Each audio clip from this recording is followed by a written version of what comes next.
Bill, thank you for that fascinating talk. Can I ask the first question? Sure. And it's just this point you made towards the end about tangible benefits versus advocacy. And I have to say that my instincts are in the opposite direction there, because I worry that we spend too much of our foreign aid effectively holding seminars about social outreach in developing countries rather than delivering tangibles on the ground. And the BedNet is an example of a simple, low-tech technology that has proved to be revolutionary in its impact on malaria. But then I thought about it a bit further, and I thought, well, there's a story I've heard, maybe it was in your book, of people taking bed nets and making wedding dresses out of them in some parts of the world. And that when you donate bed nets, you actually end up undermining markets in bed nets and things like that. So maybe there are other aspects to this. I don't know. I don't know why I'm fixating on bed nets, but you started it, if you see what I mean. Well, can you hear me? So, you know, what advocacy of principles there is in development is unfortunately tends to get lost in a heavy, mushy jargon of meaningless words like community-driven. Can you hear me? Okay. Community-driven development and empowerment. Empowerment is one of these words that only powerful people use about people who have no power. And a lot of these words are like that. You know, I mean, where was the World Bank? If they really cared about community-driven development, what greater violation of it could possibly be than to take farmers off their lands? By the way, this is not an isolated example. I have a whole, library of these examples. Another forced resettlement scheme in Ethiopia, if you push me. And, so there's no effective advocacy of these fundamental principles of individual rights, of liberty, of rights for the poor. The World Bank is not even allowed, it claims that it's not even allowed by its charter to use the word democracy. In fact, I verified that by tracking the speeches of World Bank presidents. None has used democracy so far in the search engines that I've used. They've refused to even use the word democracy, even though that's so fundamental and something that we respect so much for ourselves, that we cherish our own democratic rights, and yet we don't want to respect those same democratic rights. We often claim the poor don't care about their democratic rights, but actually there have been documented dozens and dozens of political protests in Africa and other poor countries that are precisely about poor people claiming more demands for their own democratic rights. So I really think that the rhetoric about bed nets is just being lost and is not that useful, because the bed nets are in fact going into a system in which there will be unintended consequences like the ones you mentioned. Not only wedding dresses, but even fishing nets that have led to the elimination of some fish species in Lake Victoria because their area around Lake Victoria has been flooded with bed nets. And the aid agencies are not on the outlook for unintended consequences, and so they've allowed this to happen. One of the things that you describe very well in your book, and which was completely new to me, was how we British, having acquired an empire somewhat absent-mindedly and not quite sure why, then suddenly scrambled to give ourselves a justification for this empire in the 1940s, because we needed America as an ally, and America was rather anti-imperialist, and there was this whole thing about, the reason we rule these chunks of Africa and Asia is because we're trying to help them develop. And that's a whole sort of, and so suddenly, so we're going to spend, we've got a plan to improve development over the next 20, 30 years. And Britain did rush around in the 1950s, sort of doing things called the groundnut scheme in Tanzania and so on, which was a complete disaster, I think. But the top-down planning suddenly came in as a sort of historical justification. Is that a fair description of the point you make in that chapter of the book? Yeah, well, I definitely will not interrupt you as you keep praising and articulating my book. Yeah, I mean, I think top-down planning became popular in development for lots of different reasons. It appealed to the action bias of humanitarians. That was great. But it also was great as a justification for colonial rule, which is how it was used for many years before the official invention of development. And then, the post-colonial autocratic rulers also found it useful as a justification for their rule, that they claimed to be the benevolent dictators doing the top-down development plans. And, I think this association with colonialism and development, for U.S. advocates and British advocates of development, in particular particularly of the principles of individual rights and freedom, is very damaging because of this legacy of these sort of paternalistic and racist and colonialist attitudes towards the rest of the world. That's really, that's surprisingly why we did so surprisingly badly in the contest with the Soviets for the sort of affections of people in the developing world. A lot of the political parties in the developing world were founded as the anti-colonial parties were all Marxist parties. Why was that? It's because the messages of kind of democracy and liberty were kind of tarnished with this racism and colonialism, and the Soviets were at least very anti-colonial. And so, that's what worries me so much about what's going on now with our continuing, manifestations of xenophobia and racism as being shown in the Trump campaign, that it's really tarnishing the advocacy of equal rights around the world by Americans.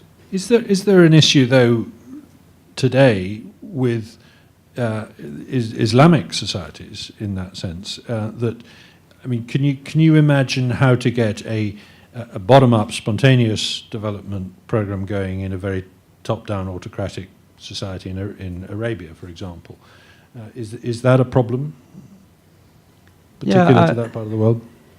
Yeah, of course. I think of course, there are very regressive anti-individual rights cultures that are operating around the world now, and that are not solely the fault of Western colonialism or Western intervention.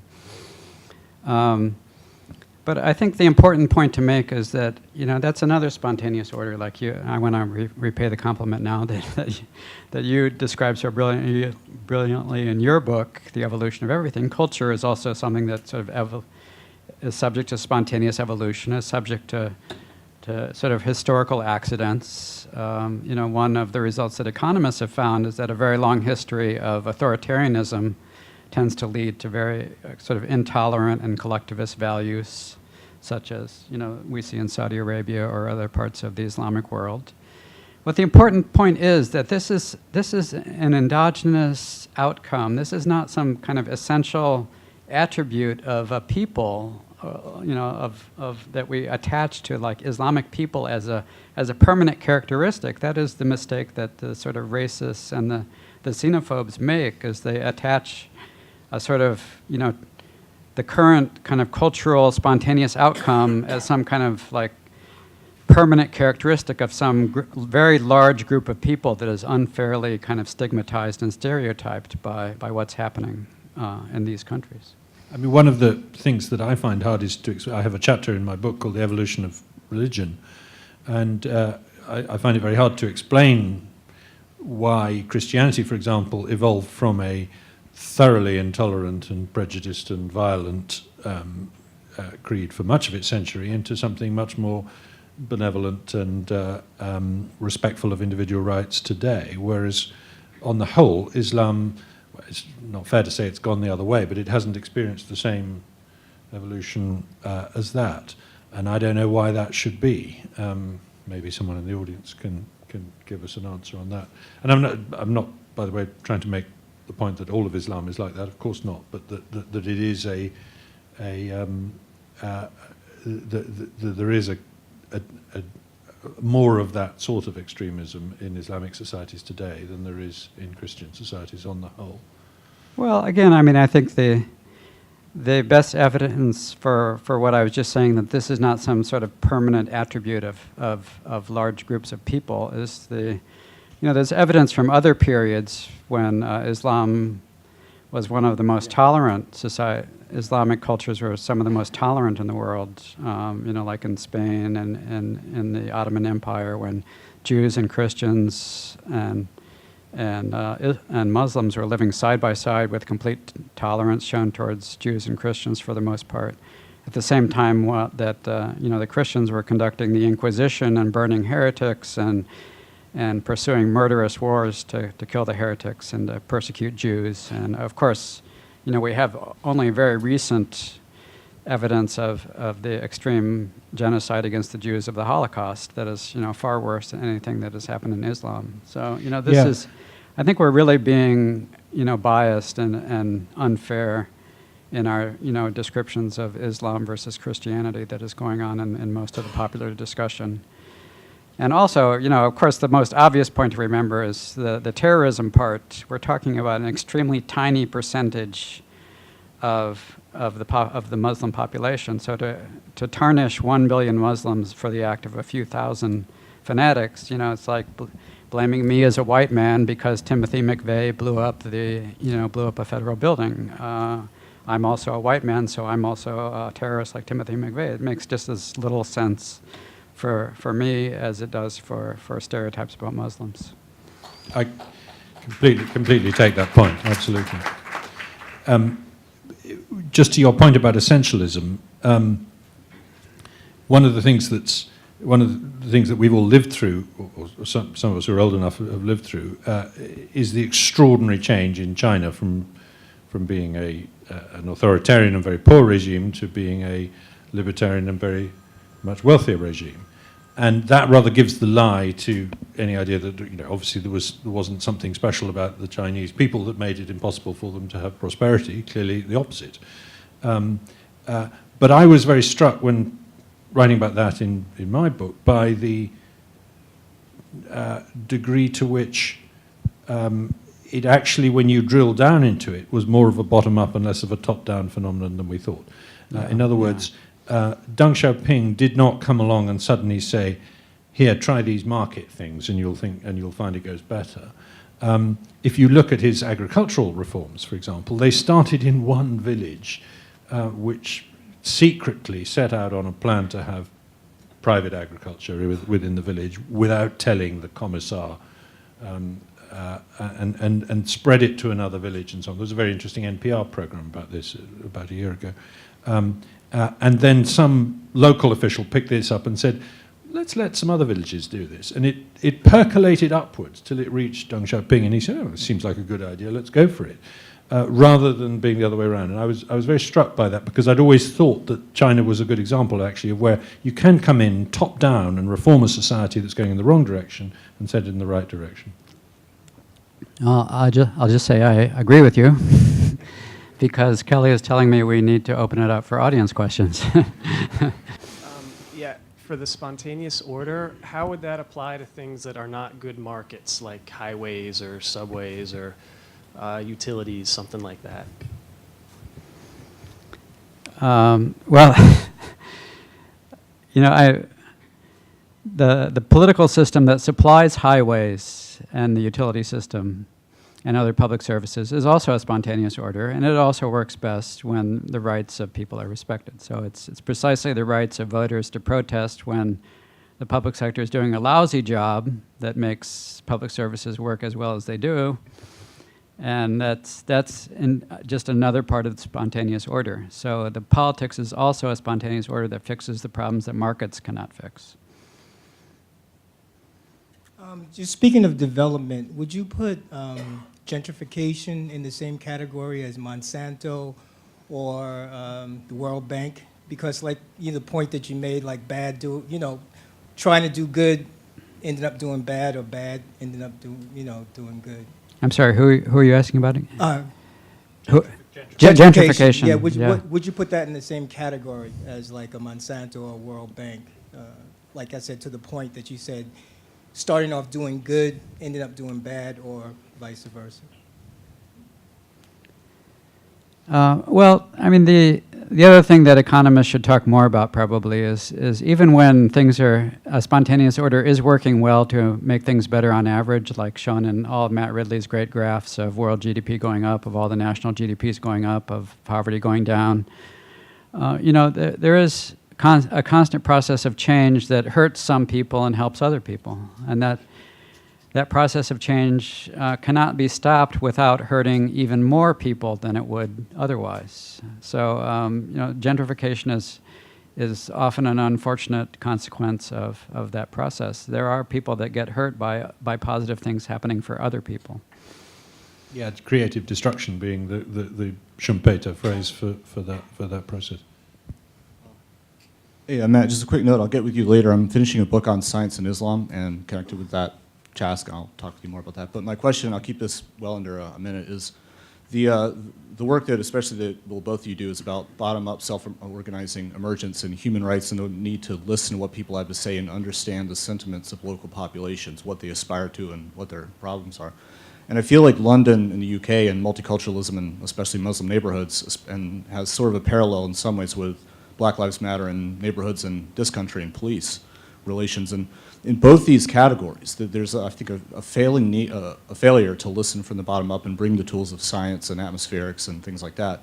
I was one of questions about the possibility of sort of a sister city dialogue between think tanks and even people in communities and science about not just the need to overcome ideology and political correctness so we can listen to what they want in Muslim neighborhoods. I mean, people want to assimilate and others don't. We have to know that, regardless of how offensive it might be to people on the left and right.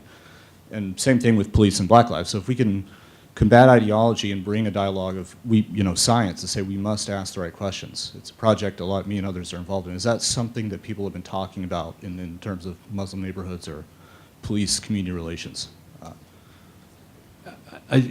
Most of that is sort of slightly above my pay grade in terms of actual policy work, but it's a very, very interesting point that you make, and I wouldn't disagree with it. I would say that one of the things we're bad at in this world is learning from examples in other countries, or indeed in other cities within a country. On the whole, what's been one of America's great strengths over the centuries has been to use different states as laboratories and to learn lessons from it. I can't remember the phrase you used for it here, but states as laboratories, I think, is the expression. And that's one of the ways in which America has allowed democracy to be an experiment in which you have controls, as it were, controlled experiment, in a way that's not possible in less federal countries. And I would say that, we often have very sterile debates in the UK about our healthcare system or our social care system or whatever it is, without even knowing that, 20 miles across the channel, the French have a completely different system that's working much better in some ways and much worse in others, or whatever. So the business about learning from other cities and other cultures is something we really need to get better at. Peter Burgess, and thank you very much. This has been great.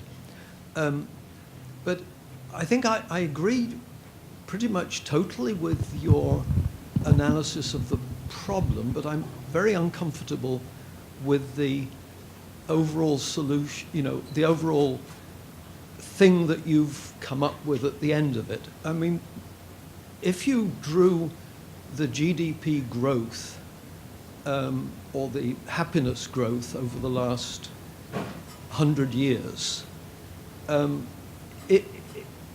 if we'd really performed way better, the picture would look very, very similar, but the high bit would have gone way, way higher. It's the nature of an exponential curve. You don't design a Boeing 747 spontaneously. Engineering isn't spontaneous, but engineering is in many ways the driver of the progress we've had. But as Elise always points out, the government doing things wrong, or institutions like the World Bank doing things the conventional way, and they get it wrong, and we go downhill in a hurry. I installed a mainframe computer in my 20s, which was more than 50 years ago, and it had 4K of memory. We've now got technology which is 1 million or 10 million times more powerful. And society is just a little bit better than it was 50 years ago? That's nonsense. So what can we do to change this in a significant way? Not 2%, but 200%. Can I reflect 2 points on that, which are not full answers to your very good question? The first is that you're absolutely right that constitutional governance of countries changes much more slowly than technology or whatever. And this was brought home to me by a sociologist friend of mine, Gary Runciman, who wrote a book in which he effectively imagined taking Daniel Defoe, who wrote this book in the early 18th century, traveling around Britain and describing what was happening around different parts of England, bringing him back today and taking him around, and he would be completely gobsmacked by aeroplanes and mobile phones and concrete and, or, you know, glass buildings and all this kind of thing. Everything would be utterly different until he got to Westminster, where he would find there's still a bicameral parliament, there's still a constitutional monarch, there's still bills written on vellum, you know, et cetera, and so we don't have a way of allowing government to evolve. And I would say, with a written constitution in this country, in a sense, it's even harder for the way we govern a country to change as fast as the way we run our ordinary lives. Second point I wanted to make was about Boeing 747s. I actually think they do emerge spontaneously. And what I mean by that is, when you think about it, although the Boeing 747 was designed in a factory by someone, it was based on hundreds and hundreds and hundreds of pre-existing designs, all of which had been selected because they worked in previous aeroplanes. And they'd been tweaked a little bit. But basically, when you think about how that aircraft had emerged, it had emerged over decades through trial and error in different, and some of the errors were indeed fatal errors, in different designs of previous aeroplanes. Things like how you shape the windows so you don't get metal fatigue in the corner or something, you know, had been found out the hard way. So there were there's an evolution even of the technologies that are drawn on the drawing board in that way. Hi, my name's Hannah Van Nostrand. And what I'm wondering is, so today in some NGOs, it's a common principle that local people have the solutions to local problems. So do you think that this would be a good solution for international aid to drive international development without coming across as imperialist or neo-colonialist, or what have you?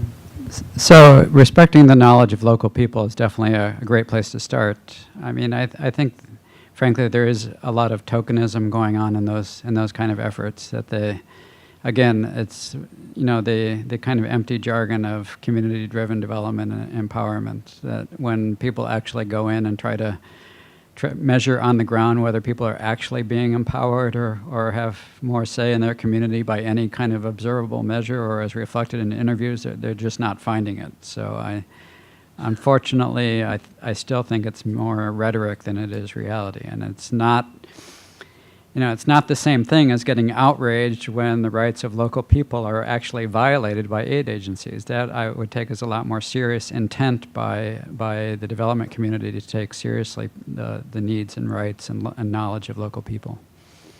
Do you think the scale of the organization could also, though, make an effect? Like if you have smaller organizations working within, I don't know, in the global south, like World Bank, it's a giant organization, or Oxfam, these giant organizations where it's much more bureaucratic, and I don't know.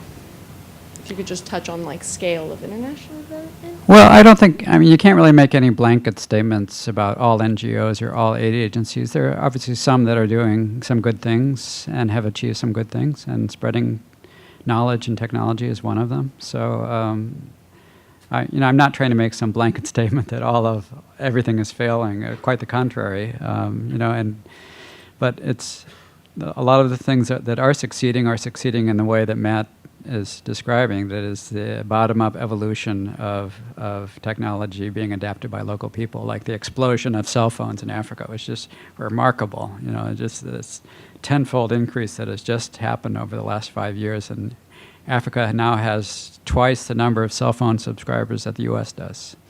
So, you know, that's where the solution is, much more in that than in this kind of creaky system of top-down aid.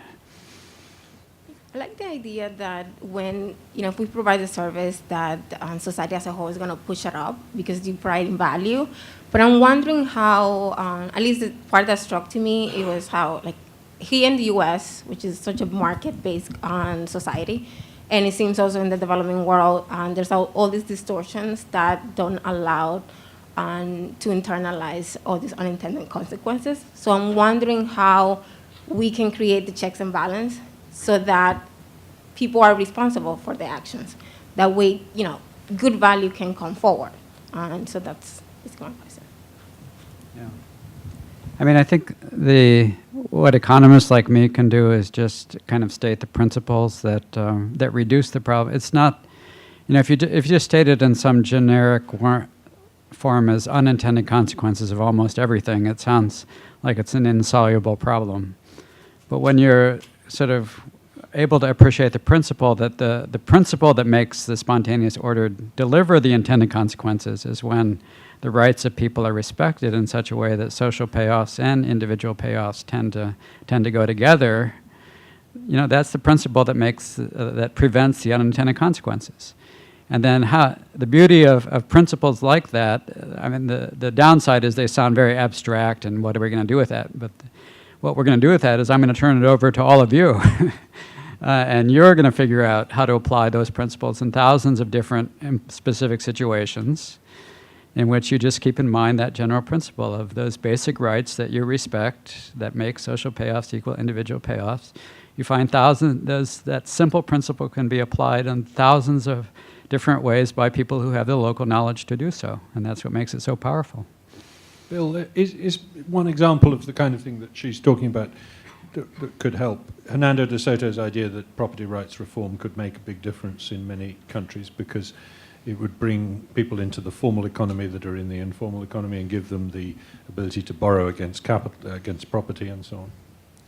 Yeah, again, but you want to do that in a way that you are respecting local people's rights that they already have for land. And I think the mistake that a lot of land titling reform programs have made is they actually begin by taking away the traditional rights that people already have, and then they try to create some new rights that based on some paper titling system, headquartered in government offices with computers that donors have donated.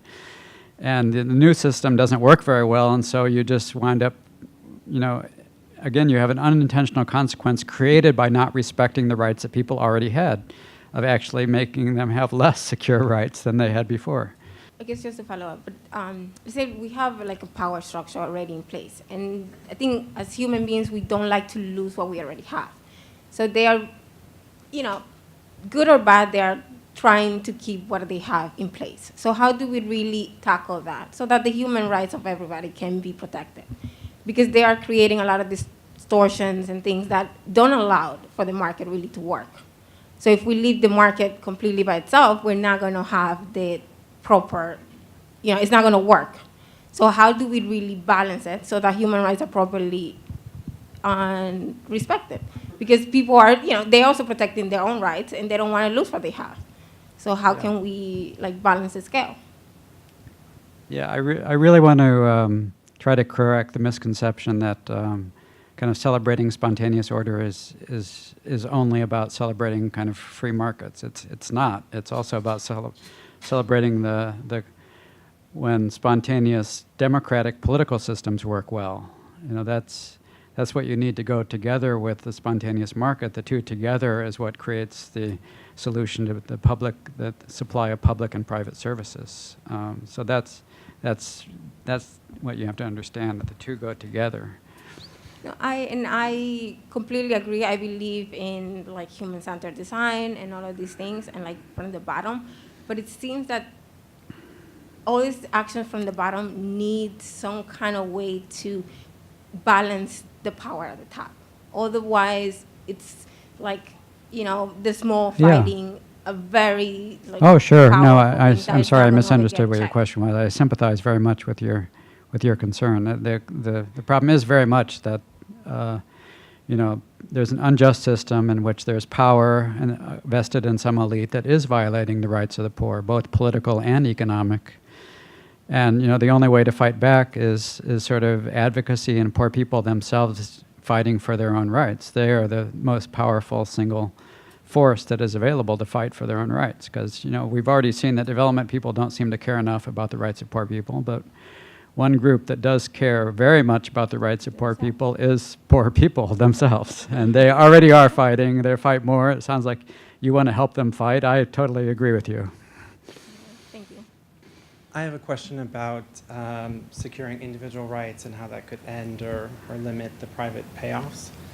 I work for the International Accountability Project. We're an international human rights organization that supports community-led development plans and campaigns, and we monitor 9 development finance institutions.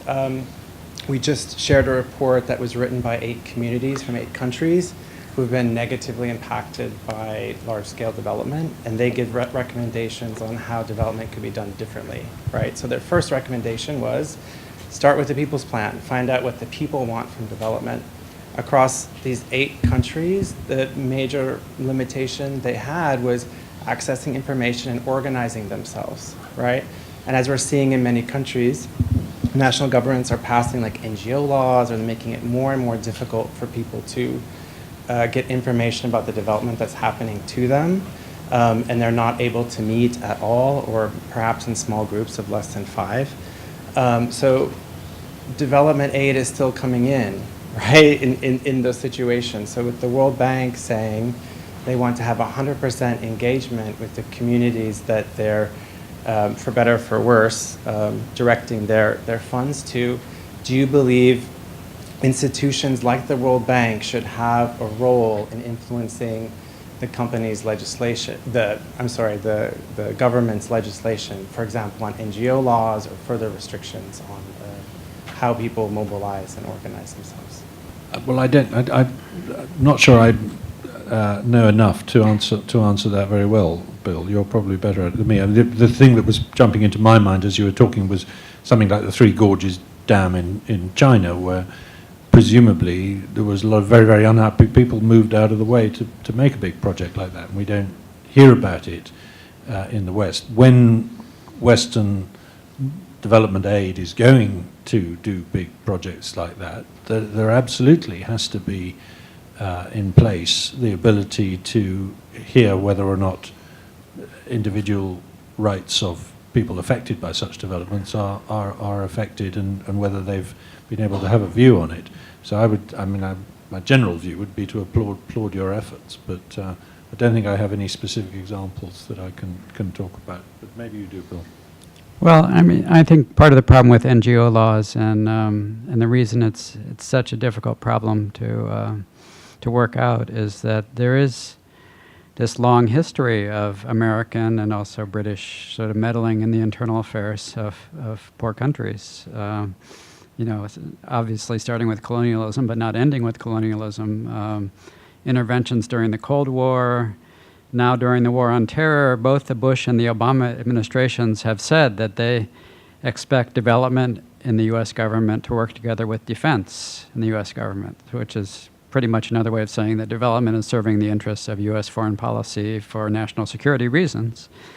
And so, there's a lot of that understandably creates an enormous atmosphere of suspicion towards, American government-sponsored, political advocacy campaigns in other countries when there's so much history of American meddling for its own kind of self-centered national security needs. So that, again, the problem kind of fundamentally goes back, do we indeed, as Americans, not as necessarily, can we convince our own governments as part of the development effort to respect the rights and self-determination of poor people? Do we, as development professionals, embrace the values of fundamental self-determination and rights for poor people and condemn our own government's meddling for its own reasons and trying to call it development? I think we should condemn that. And that would make it a lot easier for the NGO efforts to be a lot more credible. I might just tell a sort of slightly weird autobiographical story at this point. I think it's the only occasion on which I've ever received development aid from the US government.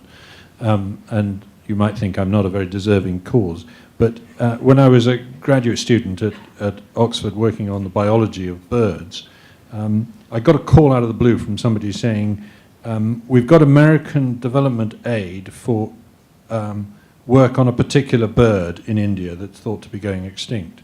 And this aid consists of 2 air tickets from Australia and 1 from Britain. But the guys who were going to do it can't take it up. Can you have the ticket from Britain? So I said, sounds great. Sounds like a holiday. so I flew to India, met blind date with 2 Australians, as it were. We did a survey, discovered 92 pairs of this bird, which is more than anybody thought existed in the world, put in a report and went home. But the weird, the idea that these tickets existed, had been paid for, and couldn't, the money couldn't be reclaimed, and someone needed to be found to take it, just seemed odd to me at the time. But did I break some law? You're very typical. Please. Dr. Ridley, it's nice to hear from an optimist. But as you were talking about the aggregate trend, I couldn't help but think about the exceptions to that trend, and specifically I couldn't help but remember something that Dr. Easterly was talking about 2 years ago, namely the Soho block, that over the last 200 years has gone from boom to bust to boom. And if we take the lens of rights as measured by voter impact on policy preferences or civil rights, we see an erosion in the United States, or say Taiwan. That's what the Martins and Gillen study shows, if I'm getting that correct, the study done out of Princeton University on voter impact. And that's what Snowden shows. So I wonder whether you're optimistic about the future of the US and the UK, respectively. And I hope you'll feel free to be controversial. And in the interest of grounding this in reality, and in the interest of making this maybe a discussions about the future, and I know you're a fan of futures markets, I would like you to assume a veil of ignorance. And my question is, which country or which society would you like to be reborn in the year 2016 or 2017? Would you choose the US? Would you choose the UK? And feel free to tie this into the theme of learning by example. Thank you. What a great question. Shall I go first? You go ahead. You can have this one on your own. Really?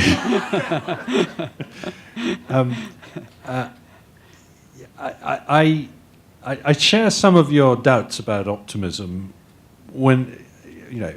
whenever I encounter some of the crazy things that are done to get in the way of spontaneous improvement in people's living standards, particularly in rich countries like the US and the UK, and indeed other parts of Europe. I mean, you only have to look at the performance of the European Union economically and the huge numbers of unemployed people in southern European countries in particular to realize that some very stupid policies are being pursued, which are hurting people in a real way. And Europe has, as a whole, failed to grow since the Great Recession. It's the only continent, apart from Antarctica, to have that distinction. Yes, Japan, you could argue, is another country that has somehow managed to find stagnation in this world, in this growing world, or very nearly, but at quite a high level. And I would rather live in Italy than in a very, very poor and miserable country, for example. Where would I be reborn? Somewhere with a little more sunshine than the UK. But somewhere with the same affection for freedom, for respect for individual rights, Bill has talked about, and for an interest in this spontaneous order phenomenon, because that, I think, is where growth is going to come from. I'll probably say New Zealand as a sort of pathetic, easy get-out, because it's such a wonderful country and it's got such a nice climate, and it's probably going to be okay. But I personally think that the most interesting thing that's happening in the world economically at the moment is what's happening in large parts of Africa. In other words, the kind of supercharged economic growth that we saw in Asia in the last 20 years, is genuinely happening in Africa today. And the kinds of falling, not in every country by any means, but in places like Ethiopia and Ghana and so on, you are seeing, real improvements in people's living standards. And you're also seeing very rapidly falling burdens of disease. What's happened with the guinea worm is the most extraordinary thing. And thank God for Jimmy Carter. What an amazing thing he did to go out there and say, we can get rid of this thing that is affecting 3 million people. And we're now down to, I think, 26 cases at the moment. And once it's gone, it'll be extinct. So I think there are exciting reasons why one would want to be reborn in Africa, but I'd probably choose somewhere a little cooler, perhaps, first. When I look at unplanned world development, my country comes to mind. In Syria, there were neighborhoods 6,000 years old, which very slowly developed naturally with the development of the communities. So that's on one hand. On the other hand, in places like New York, we have participatory budgeting now that takes place. In Paris, when they are going to build things with national funds or local funds, they expose all the different choices of development, and the populace comes in and weighs in, and it's taken into consideration.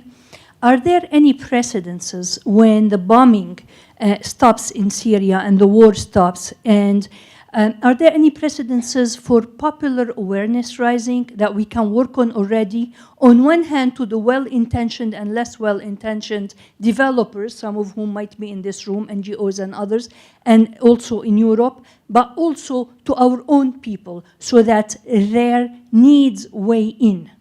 So my question is there any precedences of awareness raising references, campaigns, successful things that we can use already until the war starts, so that they build it considering the people there, not just international interests? Thank you. There's a very interesting story about how Germany rebuilt after the Second World War. And the key figure is a man named Ludwig Erhard, who was effectively the finance minister of Germany. And there's a nice story which goes to the point about spontaneous development here, that General Lucius Clay, the American general who was in charge of the occupation, called Erhard one day and said, "My people tell me that your people say that you're going to abolish rationing of food, or you're thinking of it. My people think this is a very bad idea." And Erhard replied, "My people think it's a very bad idea too, and I'm going to do it tomorrow," and put the phone down. And it's an extraordinary fact that Germany, devastated by the Second World War, abolished food rationing 8 years before Britain did, after World War II. And as a result, there was much more food in Germany, because rationing turned out to be a self-fulfilling prophecy. The more you ration, the less supply responds to demand, etc. So the German economic miracle after World War II is an extraordinary story, and one with a lot of spontaneous development in it, I would say. But I don't know a huge amount about it, so that's just a brief point. This touches on a few of the questions previous people online have asked, but going back to the point in your presentation, Mr. Easterly, about advocacy, and specifically this example of farmer evictions in Mubende, I can't help but think about the emotional stakes in these conversations that we have, whether that's about land rights in East Africa or social rights in the West, and how the stakes are so different for different participants in those conversations. And so thinking specifically, just using this as an example about these farmer evictions in Mubende from 2010, I mean, I feel like everyone intellectually would agree that the best person to ask about that issue would have been a farmer living in Mubende who was evicted, but practically that isn't feasible for a number of issues. And so when you have a situation where the World Bank hasn't, 6 years later, hasn't investigated this issue, there are a number of reasons, right? It may be a lack of a mechanism to robustly investigate issues like this, or maybe more cynically, it may be a culture where people are not encouraged within the World Bank to step up and initiate and see through investigations of this kind. And so that speaks to the different, I don't know, I guess the costs and benefits of participating in these conversations and actually taking action.